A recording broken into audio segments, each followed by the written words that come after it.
Hey everybody, Emil Werstler here. I am at Gramercy Theater in New York, and I wanted to take a second to answer a few questions that were submitted to the PRS Forum. So hopefully this will shed some light on the topic of guitars and gear, etc.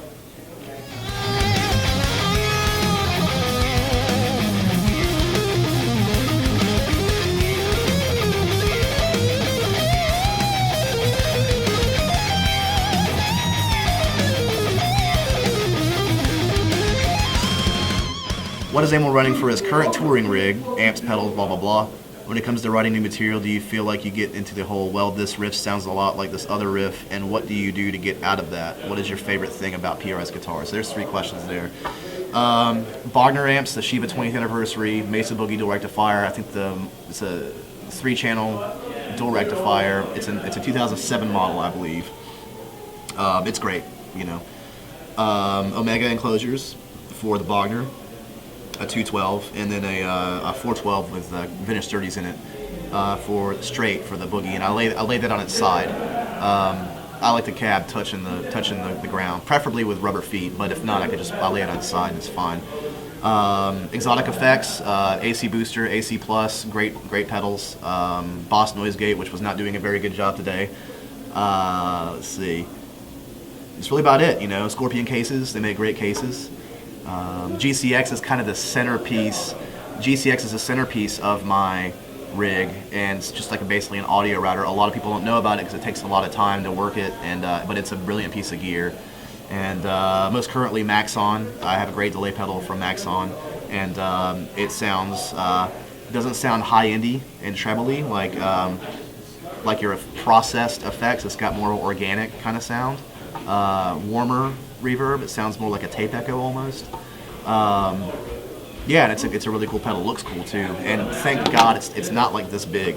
You know, it's the size of a Maxon pedal. So, custom 7-string SE7. I have almost every guitar I have is a different model and almost different pickups, but I like the variety. You know, a lot of guys like that consistency. I don't really care. I think they all sound great on their own, so I kind of let them be their own animal.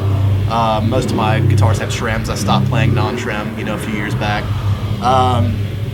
So the next question for the same user is, when it comes to writing new material, do you feel like you get into the whole, well, this riff sounds like this other riff, and what do you do to get out of that? So I guess you're asking, you know, how do you get riffs to sound different and not just the same for a verse and a chorus? Research, countering things. I think everything in life, you got tension and release, you got plus, you got minus, you got good, you got evil. Like, if you counter a riff, what I do is, if there's a riff that's open, the next riff, if you want to experience a change, then you want it to be more muted, you want it to be more percussive. If there's something that's more muted and percussive and groovy, you probably want something more open for a chorus. The idea is to counter it, a counter riff I call it. So when you're actually writing a riff, immediately in your mind you should know how to create a B riff to that riff that's the exact opposite of that riff but fits within the key or the song or whatever the case may be. That's a tough thing about metal, is there's no real tonal center. It's usually racket for the most part. You know, root notes and fifths basically. But the last question here is, what's your favorite thing about PRS guitars? Basically, my favorite thing about PRS guitars is what everybody complains about. Is like, I had a guy one time tell me that it doesn't sound like a Strat or a Gibson. It just doesn't have a recognizable tone. And I was like, exactly. That's exactly what I want. I don't want Gibson. I don't want Fender. I like my guitars to stay in tune. I like them to look better than every guitar out there. And I like detailed sound that's consistent. And that's something that, you know, not to shit on other brands, but Gibson and Fender has been struggling with that very thing for years. I think their sense of being locked down by tradition is what's really hurting them as a company. And PRS is a newer company, and they've been around for less time, and they've done more, in my opinion. So what I like about the PRS guitars is, aside from the look, the sound, the detail, the individuality, I think there hasn't been an artist yet that's really taken that guitar and put a stamp on it. Like, this is the guitar you play for this genre. This is a guitar, you know, Stevie Ray Vaughan is like, he made a Strat cool again. Jimi Hendrix made a Strat with a trem cool. Since then, nobody has really put that much individuality into an instrument. Since I say Hendrix, Stevie Ray, you know, Gibson's got plenty of artists on their rosters, you know, like a roster like Zakk Wylde and Angus Young and these guys. But there's no new school cats. There's no new school cats playing the instruments, and I think that what draws me to the company is that PRS is a new school thing. They're trying to defy tradition, but at the same time maintain the tradition. Most of their models are based on something, and I think that's imperative if you're going to rewrite the rules. It's oftentimes wise to at least base your foundation on something else that is friendly to the consumer. So I think that's why I dig PRS. I think they're really doing something new here. Ruger PC is asking, have you tweaked your PRS in any non-standard way from the factory specs? No. And a couple of them I have, just to try things. Like I've got a Swamp Ash with a Tremonti in it, a Swamp Ash special that I have. It's got a Tremonti. It's so hot, it's crazy. That was an experiment, and this pickup's still in there, and I think it sounds cool. I just let it be, My guitars are straight up off the wall. They always have been. They might not always...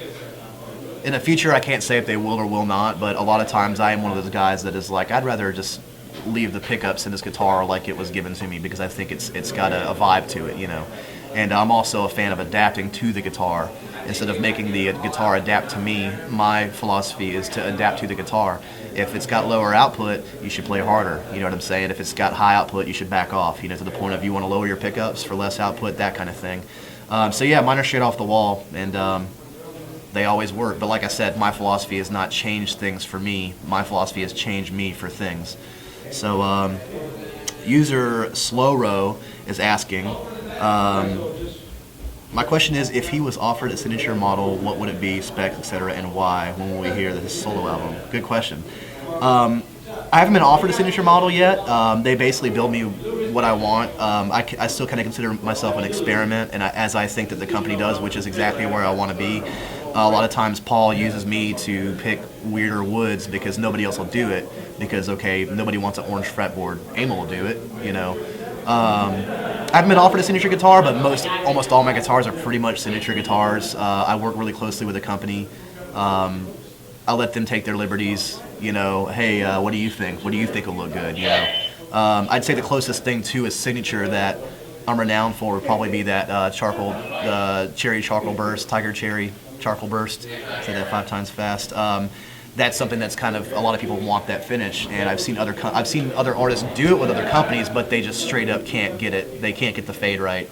They just can't get it right, and it looks silly. But that guitar in particular, my signature series would probably be a mix of my hollow body spruce, which is my main guitar that I've always loved, and the Modern Eagle, which is my main guitar. It would probably be right up the middle.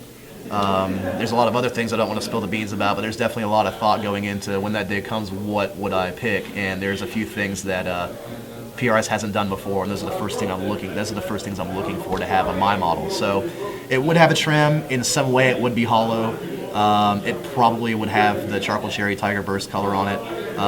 It would definitely have a tremolo on it, just a regular traditional tremolo. And I'd find small things to tweak, because as a company, PRS is all about tweaking small things to make a big difference. So, all right, well, here we have Jesse Baker.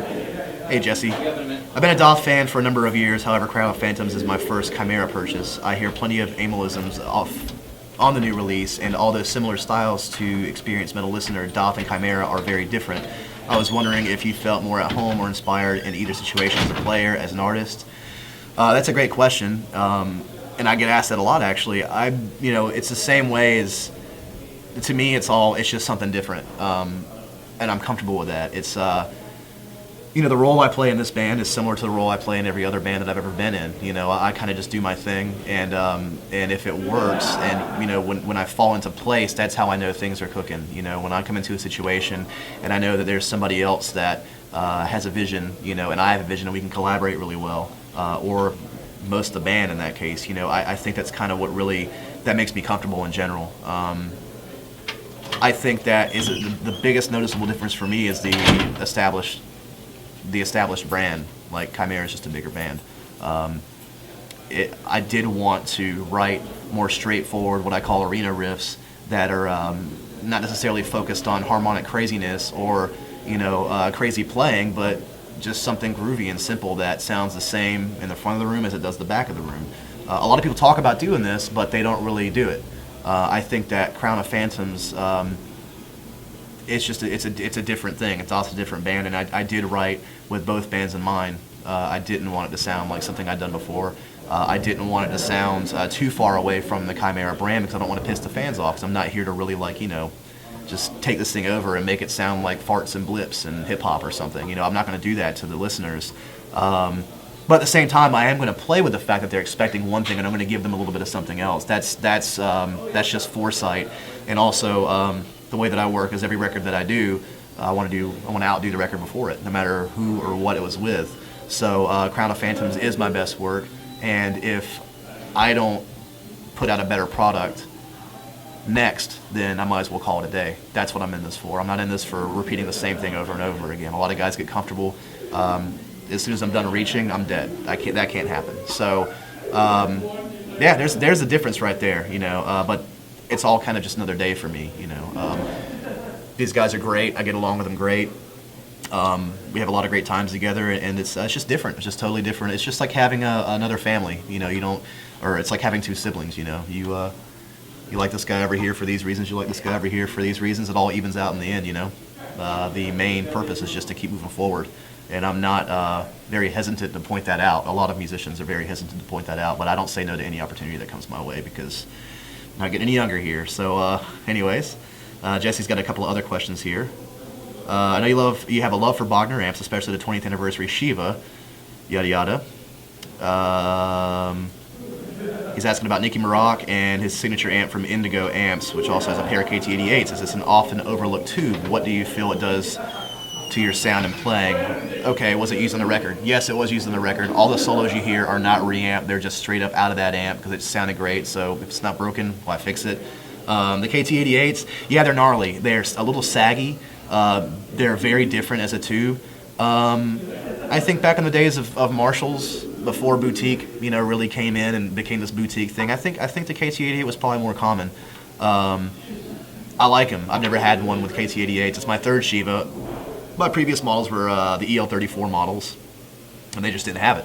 But it was a different gain structure. The 20th anniversary mod is a whole different gain structure. The reverb on it's outstanding. The clean tone's outstanding. Yeah, I'm definitely a Bogner guy.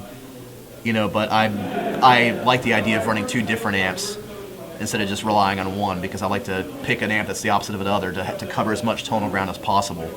You know, so when you watch a video on YouTube, you hear saggy tone. Well, if you're playing a PV 6505, you know, it's going to sound that way on YouTube. What if you have that amp and something that's incredibly mid-rangey? Well, then you have all your bases covered, and people are going to hear what you do, because my thing is, you know, people have to hear what you're doing, and if you cover the more distortion, the more overdrive, the more effects you cover that up with, the less people are going to hear you. Jesse's asking, I play stop-tail bridges. I get a sense of quicker attack and overall stability from them that I think is key to my sound as a guitar player. A number of your PRSs are tremolo equipped. Is this due to preference and feel or sound, or do you simply require the tremolo for your style? Since I play in a metal band and people come to your shows expecting to hear exactly what's on the CD, that's just metal for you. There's not a lot of variation in that.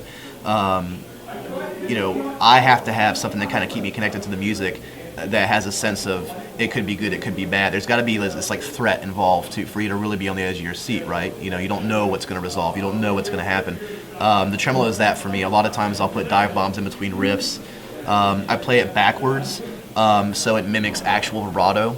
And, you know, I think that there's a noticeable difference between the tremolo models and non-tremolo models. There's more tension on the strings. I think that subconsciously I like it because I play 10s with a 48 on the bottom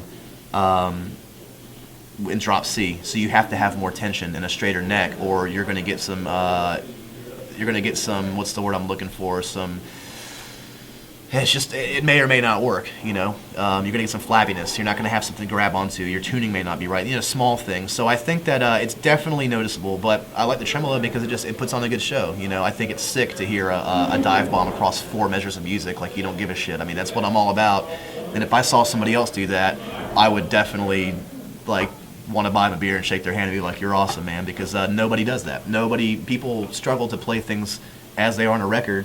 Nobody wants to walk the fine line and give the listener something extra, because let's face it, not everybody's listening, you know. But the tremolo is cool. It gets people's attention, and on those hard to reach parts where you're trying to bend with your pinky and do the vibrato as well, it really helps when you play it around backwards because it actually mimics true vibrato from your hand. It doesn't go down, you want it to go up. So because when you bend the string and do vibrato, your tone's going up, it's not going down. How does it feel to know a fan had a PRS built with your main sixer as a guide because there is not an Emil signature model for PRS? If the powers that be are reading this, get this man a signature. Thanks, Jesse. Very cool. It feels cool, you know. Everybody at the factory knows that guitar. You know, when they see that guitar come in or see me come in with it, everybody goes, up there it is. And there's a lot of guitars kind of based on that.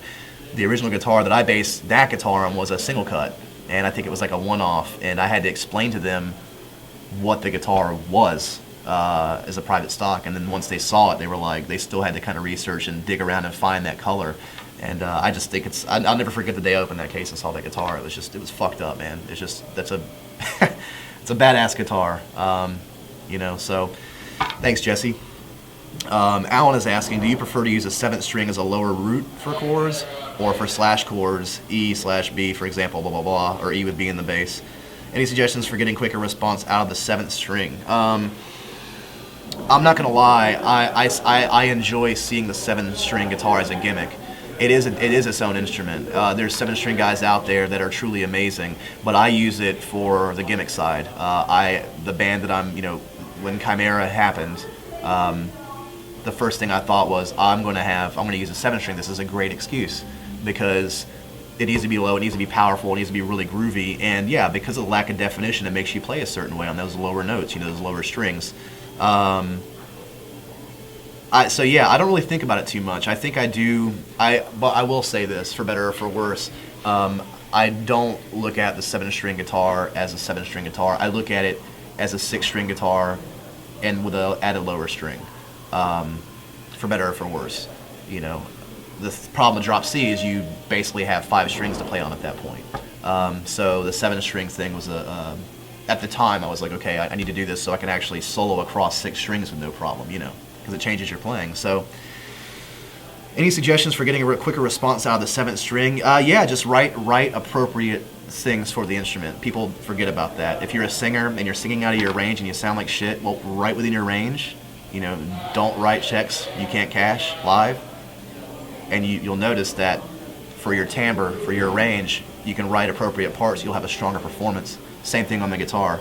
If you write riffs accordingly based on the instrument and not totally, you know, compensate, you know, for what you want in your head. Let's say you have an idea in your head. You know, be a smart person and arrange it for the instrument you're playing it on. That's the sign of a true musician. You know, other than that, yeah, get a thicker string. I use a 56 down there, which isn't the thickest, but I'd say everything else is left up to just the artistic side. Just write the right shit for your 7th string and you'll hear it better. You know what I mean? Don't have the bass player down there mucking up your, you know, your frequencies, and don't muck up the bass player's frequencies, you know. Okay, this next question comes from Alex. I'd like to know what kind of pickups he is using and why. Dragon 2 in the bridge for most of my guitars, SC245 in the neck. I'm moving away from the Dragon 2 because I'm just kind of growing out of it, I think. It's something that I love the way it sounded at the time. I still love the way it sounds, and I probably won't take them out of my models. But there's a lot of pickups that they're kicking out lately, like the metal pickup. The PRS metal is there's a lot of hype around that one, and you can tell by the way it sounds, just even on streaming video, like on YouTube, that it's very just round and precise, but it's got all the detail, it's got all the warmth, it's got everything. So I'm going to probably try some of those out, but I've been a Dragon 2 guy for years, and I'm just now kind of starting to explore. You know, the HFS, I don't really know how I feel about it, but I do really like the HFS, you know. It's just one of those things, pickups are, once you find something that works, you stick to it for a while and adjust to it, because it's not like you can just pop pickups in and out of your guitar, you know, every day and try them out and see what works. It takes a lot of touring and a lot of playing with your rig and really having things correspond, having your gear correspond with every piece of other gear, and that's sort of the challenge. I'm not good at inputting name and music genres, but I would call Chimera a metal band, and that kind of style is very easy to play and sounds like an excuse, like you were practicing. How does he approach a song, specifically a solo, to avoid sounding like that? Oh, basically I'm being asked by Alex here, Alexander, how do you play in a genre that can often sound like an exercise, but not have it sound like just a silly exercise. And I think just having creative vision is a good thing. Not taking yourself too seriously, but knowing your strengths is a good thing. Most importantly, practicing like you're playing to somebody, practicing and playing something that has melodic content or harmonic content. It's not just 1 2 3 4 1 2 3 4 1 4 2 3 1 4 2 3. It's not a game of numbers exercise. And a lot of people in rock and metal get involved in just doing these exercises that don't really do anything for you other than just warm your fingers up. If that's the case, why don't we just take this phone cable and just warm up with that for if there's more, it's a mental thing too. And I think that when you warm up to warm your mind up and your body, you're going to get more. So what I try to do is create musical devices and motifs, and that can be looped. That okay, I'm sitting here playing this lick. It's not random notes. It's a 2-5-1 lick. So guess what? When I go sit down and play a 2-5-1, I have a lick that I'm very comfortable playing. I play it every day. So I guess what I'm trying to say is, you want to practice like you mean it. You want to not just paint by numbers. You want to learn licks, learn cool stuff that makes you that would impress you. Impress yourself when you play. So and then that eventually that comes to a head, and it comes out in your playing, I think, and you're just more musical in general.